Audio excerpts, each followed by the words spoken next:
You are a stone cold killer. 4 people have been murdered tonight. They're dead. You cannot lie to me. I will drag you down with this. What happened? You will go to jail for the rest of your life. I'm looking in the eyes of a stone cold killer. Behind closed doors.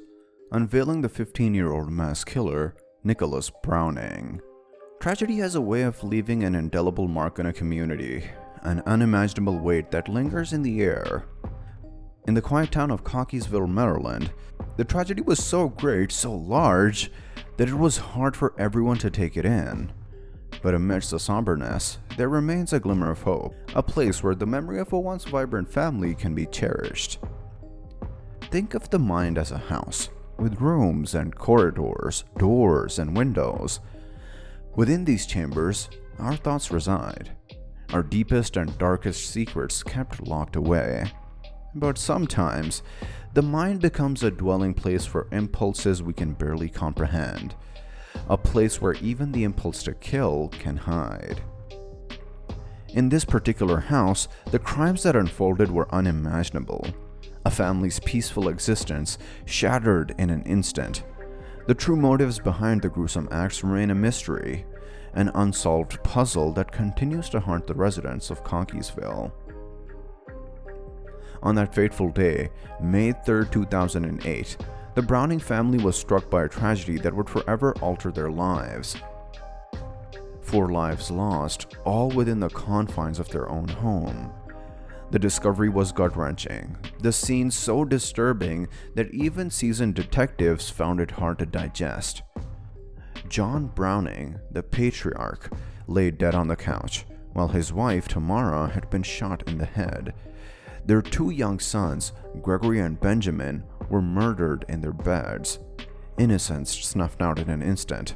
The brutality of the crime sent shockwaves through the community, leaving everyone questioning how such a horrifying act could occur within the walls of a seemingly ordinary home. Detectives sifted through the evidence, searching for answers, but the baffling nature of the crime only deepened the mystery.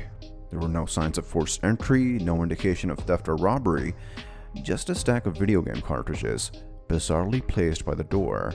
The pieces of the puzzle seemed to point in one direction: their own flesh and blood, Nicholas Browning.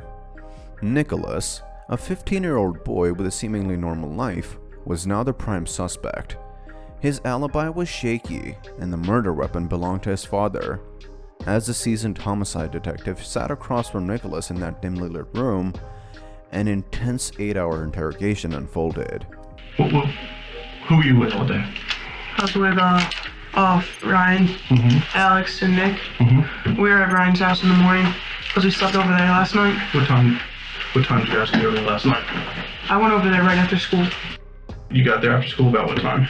Well, I went home first, and then my mom drove me over there around like 2:50 maybe. 2:15 or 2:50? 2:50. A battle of wits that would reveal a dark side of the popular teen. Nicholas, your entire family has been murdered, and yet you show no emotion. How can you explain that? I didn't do it. There's no reason to. I didn't kill my family. They're strict to me, so what? They ground me, they find me with alcohol?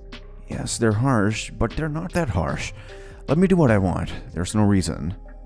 The defense Nicholas offered was a distorted mix of denial and self-preservation. He painted himself as an innocent, incapable of such a heinous act. But as the hours passed and the pressure mounted, the unflinching facade began to crack. Okay, fine. I did it. I killed them all.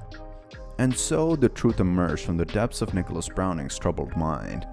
He confessed to the methodical murder of his entire family, a crime that defied comprehension and left the community in disbelief. Under a plea agreement, Nicholas Browning pleaded guilty to 4 first-degree murder charges. He is now serving consecutive sentences, with the possibility of parole in 2031. But the haunting question remains: why would a young boy with seemingly everything to live for choose to commit such a heinous act? In the town of Cockeysville, the memory of the Browning family lives on, and as visitors wander through the serene garden, they contemplate the unimaginable darkness that can reside within the human mind. The beauty of the garden is a stark contrast to the horrors that unfolded.